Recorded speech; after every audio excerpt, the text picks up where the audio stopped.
Hi అండి, welcome back to our channel shakes world. అందరు ఎలా ఉన్నారండి? నేనైతే చాలా బాగున్నాను. ఈ మరొక మంచి రెసిపీతో అయితే మీ ముందుకు వచ్చేసాను. ఈరోజు మా ఇంట్లో స్పెషల్ ఏంటంటే గోంగూర చికెన్. ఇది చూడడానికి ఎమ్మీగా ప్లస్ తినడానికి కూడా సూపర్గా ఉంటుంది. ఈజీగా క్విక్గా చేసేయచ్చు. మనం చక్కగా పుల్లగా ఘాటుగా మంచిగా మన వేడి అన్నంలో కానీ బగారా రైస్లో కానీ చపాతీలో కానీ దేంట్లో తీసుకున్నా కూడా సూపర్ కాంబినేషన్ అండి. ఎలా చేయాలంటే ముందుగా మనం ఒక బాండీ తీసుకుని దాంట్లో ఆయిల్ అయితే వేసుకోవాలి. ఈ ఆయిల్ వేడెక్కేటప్పటికి నేను ఒక చిన్న స్టోరీ చెప్తానండి. మేము బయటికి వెళ్ళినప్పుడైతే ఒక పెద్ద ఆవిడ అడుక్కుంటున్నారు. కానీ ఒక ఆయన దగ్గరికి వచ్చి అడుక్కుంటున్నారు. ఆయన ఏదో ఫోన్లో బిజీగా ఉండేసి ఆయనకి కోపం వచ్చి ఎలా పడి అలా ఆ పెద్ద ఆవిడని తిట్టేశారు. మీకు ఇవ్వాలనిపిస్తే ఇవ్వండి, కానీ తిట్టడం ఎందుకండి? ఆవిడ ఏ ప్రాబ్లంలో ఏం సిచ్యువేషన్లో ఉందో మనకైతే తెలియదు కదా. ఆ పని చేస్తున్నప్పుడు ఏమో అర్థం చేసుకుని ఇస్తే మంచిది, లేదా అలా చెప్పడం తప్పు కదండి. అదే అంటారు కదా, మాట జారిన తర్వాత వెనక్కి తీసుకోవడం కుదరదని. సో నచ్చితే ఇవ్వండి, లేదా పక్కకి వెళ్ళండి అని చెప్పండి. ఇప్పుడు మనం ఆయిల్ అయితే వేడైపోయింది. తర్వాత మనం దీంట్లో జీలకర్ర వేసుకొని కరివేపాకు 3 రెబ్బలు కరివేపాకు, పచ్చిమిరపకాయలు, ఎండుమిరపకాయలు వేసుకొని కొంచెం ఫ్రై అయ్యే వరకు ఫ్రై చేసుకోవాలి. తర్వాత మనం దీంట్లోనే ఉల్లిపాయలు అయితే వేసుకోవాలి. ఈ ఉల్లిపాయల్లోనే కొంచెం సాల్ట్ వేసుకుంటే త్వరగా ఉల్లిపాయలు అయితే మగ్గిపోతుంది. కొంచెం సాల్ట్, అదేవిధంగా ఇంకొంచెం పసుపు అయితే వేసుకొని స్మూత్గా అయితే ఫ్రై అయ్యే వరకు, ఆనియన్ ఫ్రై అయ్యే వరకు అయితే వెయిట్ చేయాలి. తర్వాత ఇందులోనే మనము జింజర్ గార్లిక్ పేస్ట్ అయితే వీడియోలో చూపించడం మర్చిపోయానండి. జింజర్ గార్లిక్ పేస్ట్ అయితే వేసుకొని పచ్చివాసన పోయేంత వరకు అయితే దానిని కూడా ఫ్రై చేసుకోవాలి. తర్వాత టమాటాలు అయితే వేసేసుకోవాలి. తర్వాత టమాటాలు మంచిగా ఉడికిపోయి పేస్ట్లా అయిపోయే వరకు అయితే ఫ్రై చేసుకోవాలి.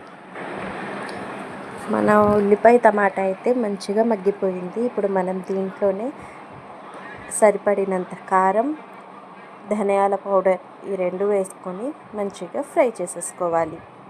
నేనైతే ఇక్కడ కొంచెం కారం ఎక్కువగానే వేస్తున్నానండి. మనకు టేస్ట్కి తగ్గట్టు అయితే వేసుకోవచ్చు.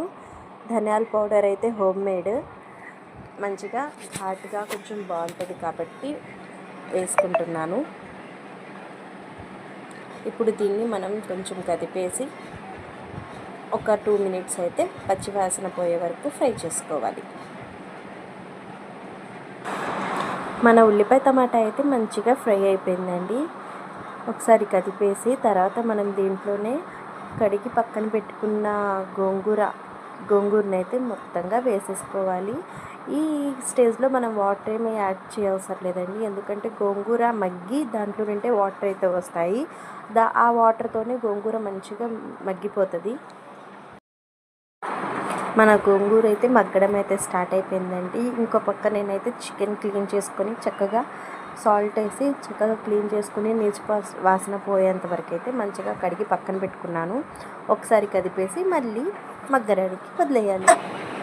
ఇదిగోండి మన గోంగూర అయితే మంచిగా మగ్గిపోయింది. ఒకసారి కలిపేసుకొని చూడండి ఎంత బాగా కలిసిపోయిందో. ఉల్లిపాయలు టమాటాలు చక్కగా మగ్గిపోయింది మన గోంగూర అయితే. ఇప్పుడు మనం దీంట్లోనే చికెన్ అయితే క్లీన్ చేసి పక్కన పెట్టుకున్నాం కదండి, అది చికెన్ అయితే దీంట్లో యాడ్ చేసేసుకోవాలి.